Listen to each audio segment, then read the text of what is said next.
And now I'd like to present the man who put the SG in SGA marketing, our own fearless leader, Stephen Groner. Prior to pursuing his passion by founding SGA 20 years ago, Stephen worked for the LA Department of Public Works.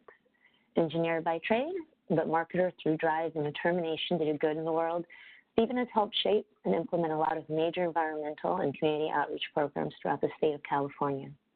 So, without further ado, I'd like to present our speaker today, Stephen Groner. Hi, everyone. Thanks for joining us on the webinar. Kind of seen by the participation list, a lot of old friends and folks I know. So thanks for joining, and a couple new folks as well. So hopefully you'll get a lot out of this.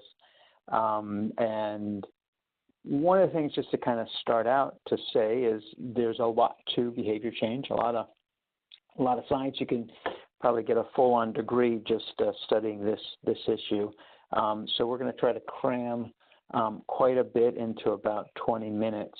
And what I'm going to do is I'm going to kind of pick really just a single aspect of CBSM and talking about behavior change and give you, if you will, a framework that you can then hopefully kind of then learn more about. Certainly within 20 minutes, I'm not going to be able to give you everything, but hopefully give you somewhat of a roadmap to kind of work from. So why getting to behavior change is so darn hard, and what can we do about it? So jumping kind of right into this, let me start by kind of saying, really, it's about how people really hear you and understand you, and then take that information and use it to influence how they behave. And that's what we want to talk about. And oftentimes government programs, local projects, or you're trying to change behavior, you start with education, which makes a lot of sense. But what I want to do is kind of dive a little bit deeper into this and where it works, and perhaps some of the traps that people fall into and where it doesn't work. And so you often see programs like this, which is actually a really nice campaign that was done up in King County and up in the state of Washington regarding fertilizers and the impact on waterways. Here's a project that was done by LA County about litter. Keeping it, getting into the trash can, keeping it out of our communities.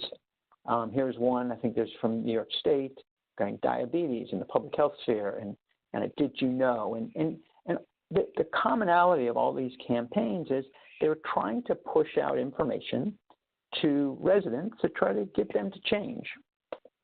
And this is often the approach that's taken by programs. And the goal of these, what I call kind of information campaigns, is they try to inform people about an issue. So obviously they'll take action, they'll change, they'll do something about it. And the model is this classic model that they call the knowledge deficit model. And the idea is essentially that there's a gap in people's understanding. If we could just fill that gap, people will then take the rest of the initiative and change. And the question is does that work? This is the classic, I think, model that most programs use and most people use. Oftentimes, you're trying to teach your child about something or convince a friend about something, and you push information on them, and you're waiting for them to kind of have that aha moment. Well, back in the 90s, there was, I want to kind of give an example of where this was done on kind of a massive scale. Back in the 90s, there was quite a bit done on smoking with teenagers. And actually, at the time, there was a big suit against the tobacco industry where the attorneys general from all the states kind of gathered together, and they sued the tobacco company, and they got literally billions of dollars, and they put those monies into educating people to stop teens from picking up tobacco to begin with, just before they would even start. And these campaigns went all through the 90s, and there was quite a bit of study done by the CDC, the Centers for Disease Control, and others in health departments about, were they effective? And here's actually what they found. This is from the CDC. They found actually during the 90s, during all these campaigns, with all of this public information, billions of dollars being spent on it, they actually found that there was actually a 6% rise in college student smoking and a 10% rise in high schools. And so the question kind of became, well, was this working? I mean, it seems like it wasn't. And so there was this professor from Harvard, an economist, that asked, if you will, somewhat of an ironic question. Why do we think the key to educating smokers is education? Given that he's at one of the most prestigious educational institutes in the world, it seemed kind of an anathema of kind of what he does for a living. But he had kind of a thought, and he's like, well, knowledge may not be that critical piece that we think it is to change people's behavior. And he wanted to delve into it and kind of test that assumption. So he did this kind of simple experiment. He had a whole bunch of, if you will, guinea pigs at the university that he can experiment on, teens that had just started school and had just recently started smoking. And so he did this simple experiment where he gathered a bunch of them, 30, 40 of them, and he asked them a simple question. And essentially the question was, if they were to start smoking in their 20s like they had been, all the way through their lives, how much shorter would their lives be? And, well, I mean, I guess he wanted to see if they knew what the answer was, or at least kind of had a close approximation, or if they were just kind of oblivious to it and they had smoked nonetheless. And what he found is that the basic data was that, on average, statistically, people's lives would be about 6.5 years shorter if they smoked kind of all the way through their lives, like from 20 all the way through. So the question is, did the teens think it was higher? Did they think it was lower? Well, this is what they said. On average, not only did they knew that smoking impacted people's lives, but they actually overestimated how much it would impact them. They actually thought that it would be 9 years as opposed to 6.5 years. So clearly, it wasn't as though they didn't know smoking had an impact. Not only did they know, but they actually overestimated it, but it wasn't a factor in them deciding to smoke. And here's what he concluded, and here's what he found. Essentially, knowledge has a part into behavior change, but it isn't the critical factors. What we really need to be thinking about is, on an individual level, what's going to change someone's behavior is, what are their motivators? What's going to move them to change? And what are the barriers? What might be in the way of them changing their behavior? Now, knowledge comes into it, but knowledge doesn't have to do with anything with a motivator. Knowing more about something is not going to motivate you more. But if you have a lack of knowledge, that could be a barrier. If you don't know something, if you don't know how to do something, clearly you may not be able to implement it. And so he saw that the equation was much more about these motivators and barriers that individuals have, as opposed to information and knowledge. Information and knowledge, without it, especially if it's kind of, let's say, a new program, could be that barrier, but in and of itself is not going to be what changes someone's behavior. So with that said, let me do a little bit of review and a little bit of a pop quiz here for folks. And I see if I can get this online poll to go. I'm going to ask you kind of 3 questions, and it should show up there on the side. So number 1, and I'll give you a couple seconds to kind of respond to each, so got to be quick. But does knowledge correlate with behavior? True or false? What do you think? Looks like answers coming in. Not a lot of answers. The second question, I'll give you a little bit more time to think about the first one. The second question, so the first one is true. The second question is, do educational efforts cause an increase in knowledge? True or false? Well, the answer here is also true. Obviously, we wouldn't have these, 12 years of high school, 12 years of pre-K, K through 12, and then post-secondary education if educational efforts didn't help our knowledge. But the critical questions, and this comes to this third one, does increasing knowledge motivate change? And this is where it's false. And the one exception to this is if it's a new program, you're taking care of a barrier, you're educating someone on perhaps a lack of knowledge, so that could be helpful. But for the most part, if you're just increasing someone's knowledge, you're not going to change their behavior as far as motivating them to do something differently. And here's the thing, we often see, if you will, these campaigns that are beautifully done. Here's kind of a nice example. This is one that was done in Monterey. Really nicely done. And you can see it's very, very pretty and kind of compelling, but it doesn't motivate you in the sense of, okay, so what should I do? What should I do here? And here's the other factor that kind of goes into one of the traps that we see with behavior change. Oftentimes, we think of ourselves in the audience's shoes, but we don't understand what the audience is seeing. And so an example like this may kind of play to someone's interest in the environment, but it doesn't necessarily play to the interest of the audience. Because if the audience was interested in the environment, perhaps they'd already be making those changes. But how do we understand kind of what motivates them? So let's talk a little bit about kind of the behavior change model and think about, well, what does it mean for them? So when we think about behavior change and we think about the model, there's a couple things that we want to think about. Obviously, number one is persuasion, but persuasion for our audiences and understand what the audience needs to do to change.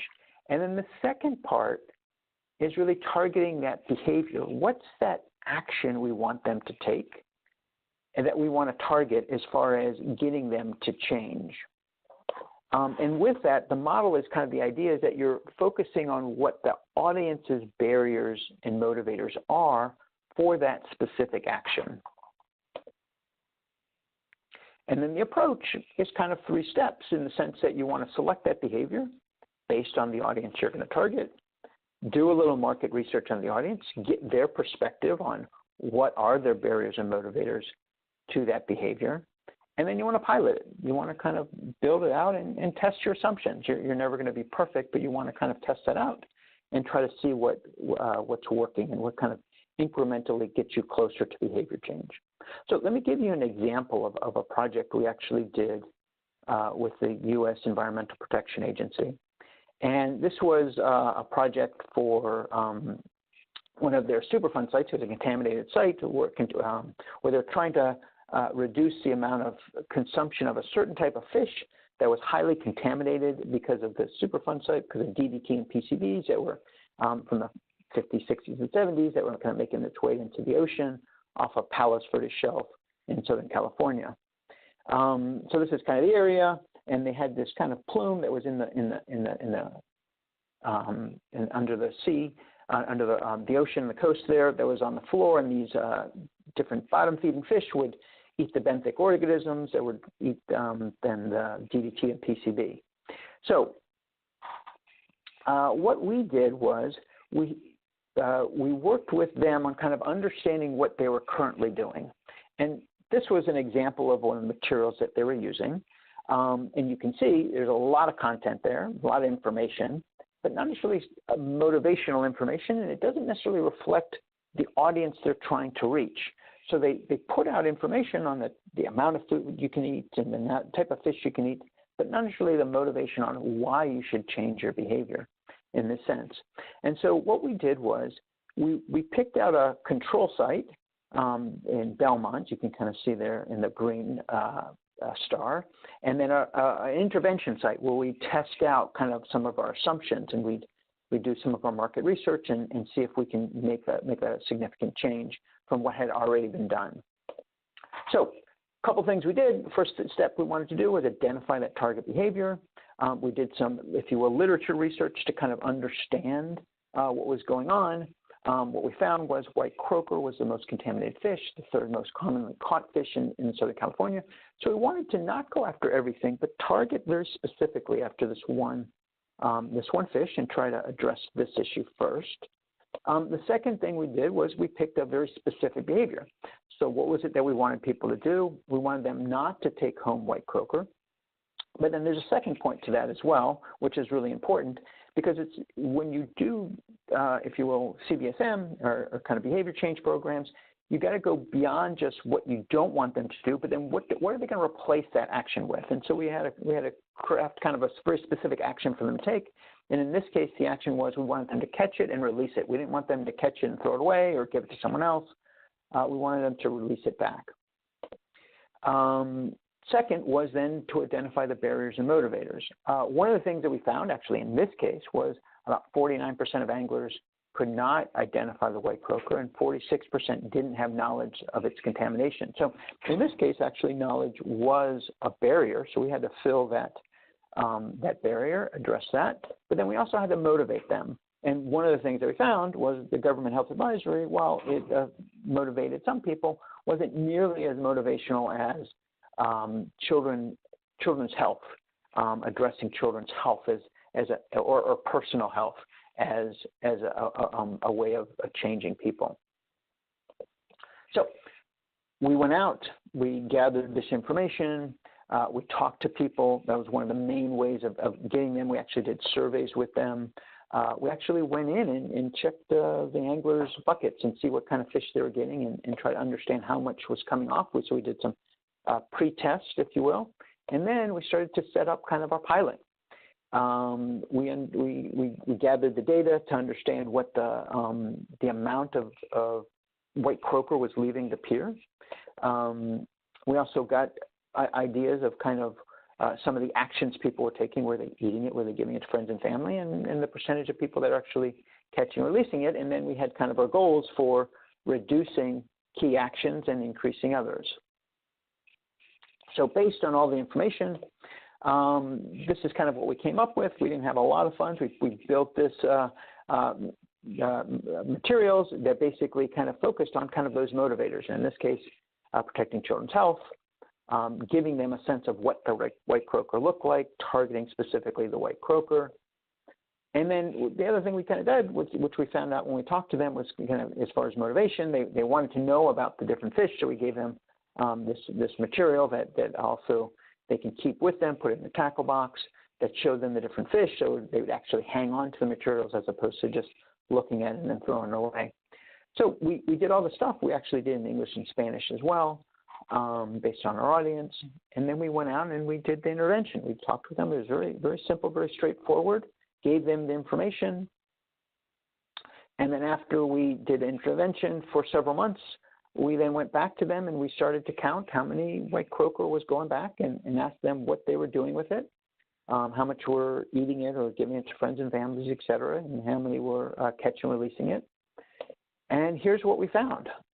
After a few months, the amount of eating and giving it to friends went down significantly.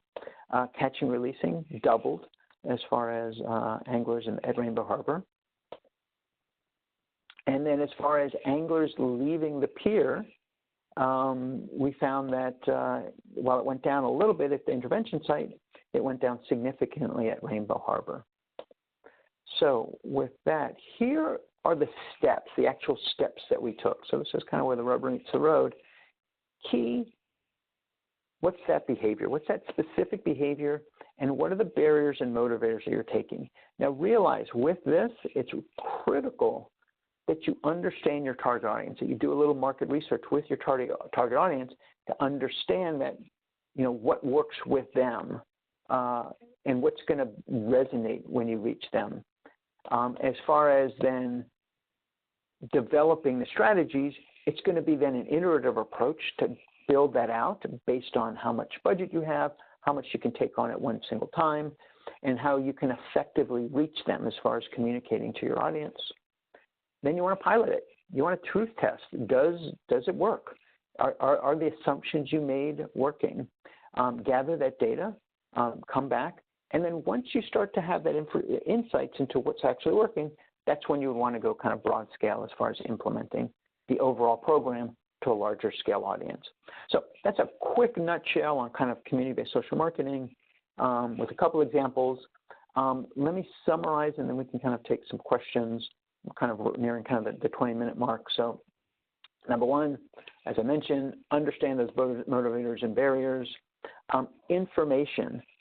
Don't fall back into thinking that just more information is going to be better. Unless you have a new program, you got to really understand those barriers and motivators. Information is not going to get you any further by just giving people more. Pilot your strategies, iterate, truth test the assumptions you made, and then try to start with what's that one behavior you want to target. And realize when you say you're going to target a behavior, like let's say you want to get them not to eat fish, what's the action you want to take? It can't just be a negative thing you don't want them to do, because they're going to replace it with something. What's that action you want them to take? Okay, so with that, we can take some questions from folks, and hopefully that was kind of helpful to give you kind of an overview, kind of a quick overview and insight into CBSM. There's a lot more to it, obviously, but hopefully this is kind of a helpful way to kind of get you started kind of down that path and give you some tools to kind of think about and kind of move forward with.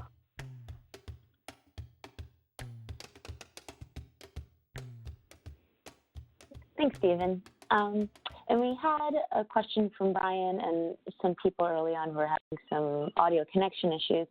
But just to answer that question, if this will be archived and accessed later, yes, we are recording this and we will be sending it out to all participants on the call right now. So another question we've gotten from Paige. When you do market research for your target audience, what are some research methods or strategies that you use? And did you use that for the case study that you discussed? So for that case study, market research, I mean, one of the simplest things you can do is just go out and talk to your audience. And in that case, what we did was we actually designed a survey, and we did basically intercept interviews, and we asked about 10 questions, and we went to the piers where they were fishing, and we asked the questions, we got the results, and we kind of tabulated, and that kind of gave us the insight. It can be as simple as that. It can be something more sophisticated like A/B testing with social media or Google Ads. You can do stuff like that. You can A/B test if you have a kind of an email list. The trick is with that is you just have to kind of know if you're reaching your audience. So, for example, if you have, let's say, an email list or social media account, you can ask those questions there, but realize the people that may be following you, they may be the people that are already doing it right. So the question that might be for you is to kind of how do you get to the other audience? But even then, within social media or online marketing, you can actually carve out segments of the population if you have kind of a sense of what your demographic or social economic group that you're trying to target in, to reach that group as well, and then ask those questions, see what would resonate with them, and then perhaps even then try out some different messaging to see if they kind of click through, and you can kind of get some results from there. So there's obviously a lot of different things you can do for market research. You can even do kind of literature reviews of other people doing similar programs, because there's really a lot of knowledge out there. Great. And then some more questions related to the EPA case study from Hillary. She wanted to know what the approximate budget for the case study was that we presented. So the case study was a pretty short case study. So it was about $50,000 that we spent, and it was over the course of about 6 months. And here's the interesting, majority of it was actually the market research part. So we spent actually probably of the 6 months, maybe 4 months, kind of formulating the first 3 steps, figuring out the behavior, the barriers and motivators, getting all the market research. And it wasn't really that until that last 2 months that we did actually the implementation. And so, and that's what I think people oftentimes have that backwards, where they put a lot of the effort into the implementation without doing the research up front. And oftentimes it really goes the other way. Now, once you kind of get it going and you kind of go broad scale, it flips the other way, and most of your effort and time and money is kind of going towards implementation. And now we have from Tom. He wants to know what a realistic time frame for a change campaign is And in his specific case, he is wanting to stop elder abuse, for example. That's a good question. So it depends, obviously, on the size of the audience and the budget. Again, I mentioned kind of in that project that we did. Again, this is kind of a small area, and in this case, we were targeting anglers at this one specific area in Long Beach, Rainbow Harbor. So we were trying to target, maybe it's about 1,000 people. So that was about a 6-month program. It depends on the size. It depends on the size and depends on the budget. Obviously, if you have more budget, you can do kind of mass media advertising to reach a lot more people. But to do very kind of a smaller scale project like that, you can literally, I think 6 months is kind of a good starting point to kind of be able to kind of build it out and get a pilot going and get a pilot completed. Then again, it's up to your budget on how much more you need to reach as far as your audience size. But if you were to do, again, an elder abuse and you were to kind of talk about doing a pilot at kind of a small-scale effort, that could easily be done kind of within a 6-month effort to kind of see what kind of results you can get based on the budget, and then kind of it would obviously take longer to kind of scale out to a larger community-wide or city-wide effort. Okay. We have two questions from Brian. We'll do one at a time. Brian wants to know, what does community-based social marketing mean versus any other type of social marketing?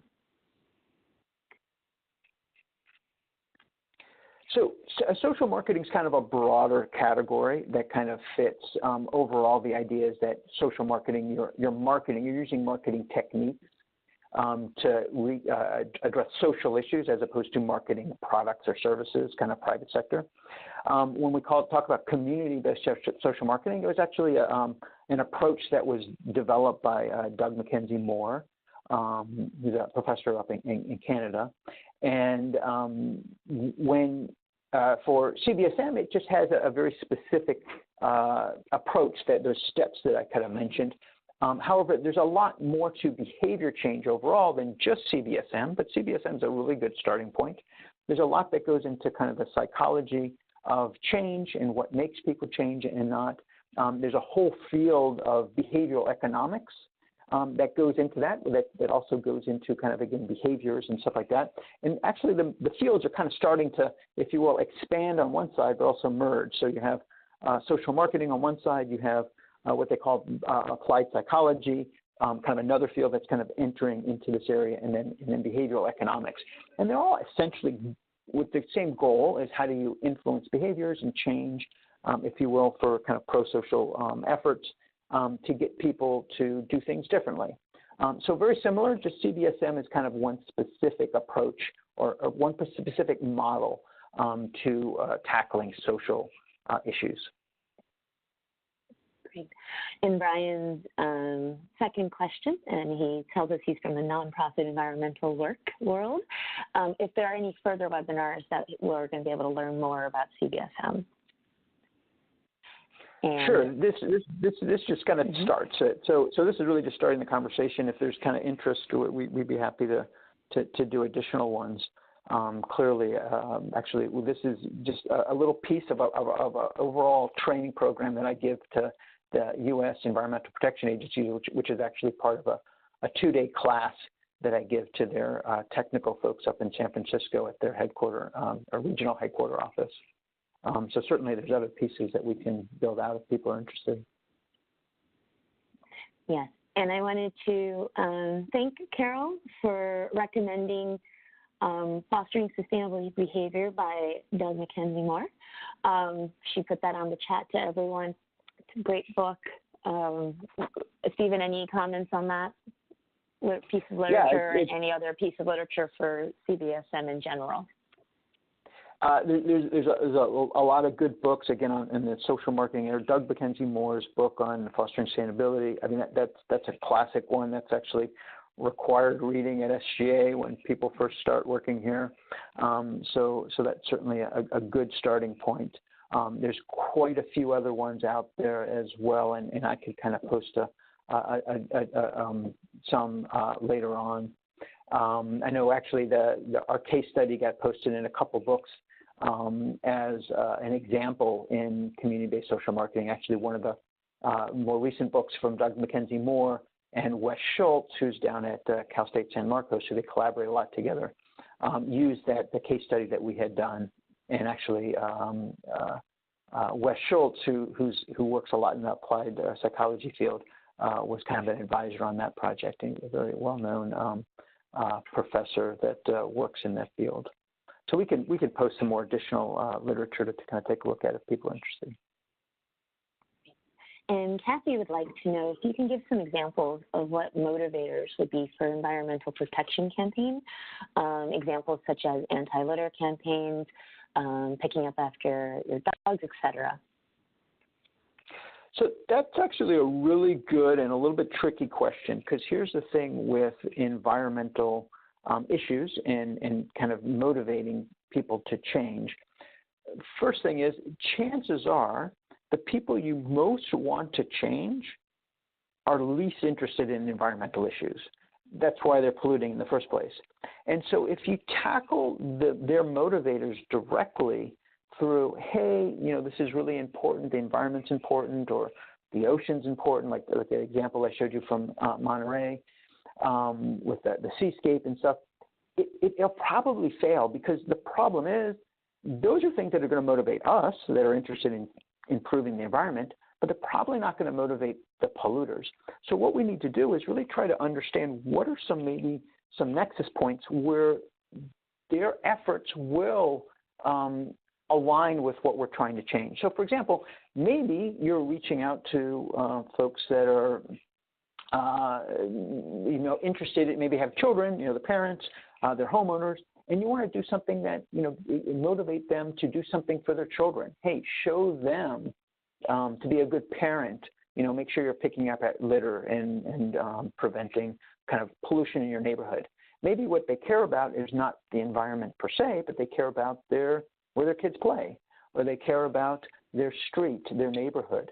And so one of the real tricky things with environmental issues, and I think with, if you will, climate change, all of these different issues we deal with, is finding what are those pieces that will align with motivators that may not be directly connected to the issue, but may be kind of indirectly connected. So for example, getting maybe dog owners, picking up after their pets. Well, maybe they don't care about the bacteria and the fact that it's going to run off into the ocean, but maybe they care about their pets and being a good pet owner, and they care about the pride of being a good pet owner.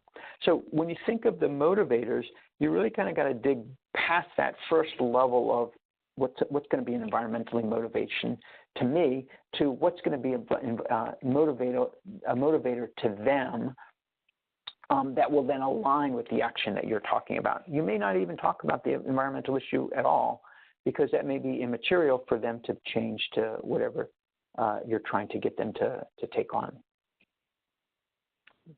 And Hillary wants to know, in your experience, Stephen, what is the most common missed component or misstep when organizations put out RFPs or SOQs to have firms like SGA do work similar to the case study you presented? I think one of the biggest pitfalls is oftentimes government agencies or anyone that's doing these kind of things is they start with the tactics first. And I like to call it kind of, if you will, the pitfall of tactics first, is in the sense that they'll come out and they'll say, like, I need a Facebook page, or I need a web page, or I need, you name it. And they start with the tactics as opposed to start with, what's that action? What is the action that I want? And who's the audience? And putting in that marketing piece. Now, here's the tricky thing, Hillary, is that the fact that you're gonna probably want to get some type of approach and an idea of how your consultant would do something like that, but without them first doing the research, whatever they say up front is going to be a little bit of a misnomer. It's going to be a little bit of a guess, because before they do the marketing, they're not going to really know what those barriers and motivators are and the best tactics to reach those things. So it's a little bit of a chicken and the egg. So what I would suggest is two things. Number one, make sure you build into your RFP, how would they do the research? How would they do the marketing to gather that information? And then the second, maybe they would make some assumptions, but how would they then approach applying that information to give you a sense of budget, cost, and implementation? But again, realize that if they don't do that marketing up front, everything else is kind of guesswork. And they may do all kinds of, really beautiful art, beautiful materials, but it may not reach your audience. It may look pretty, but it won't have that impact at the end. So I think that's the one thing, if you can say, is putting that marketing in there so that that research happens before they decide on what all the tactics will be. And either, whether it's kind of 2 phases of it, or it's kind of built in that you'll start phase 1, and then based on that phase 1, you'll build out phase 2. But it's a tricky part. It's a tricky problem. Yeah. And just to address a question from Brian, who asks, how do we get on an email list to find out about future trainings and webinars? Brian, all participants for today's webinars will be automatically contacted when we announce our next part in our series, just for your information there. We're going to call it quits here with the questions. We don't seem to have any more, which is a great end to this great discussion. I want to thank everyone again for participating and listening in to this webinar. We will be following up in 1 to 2 days with an email with not only the recording in case you missed some of the audio or you just want to review the content, but as Stephen said, we'll put together a list of recommended readings if you'd like to know more. And we're also going to include a survey there that you can take, and we really, really ask you to take and be brutally honest. We want to make sure we're doing a great job for you and making sure that you're learning and we're instructing correctly. So again, thank you so much. We really appreciate you guys, and we'll say goodbye.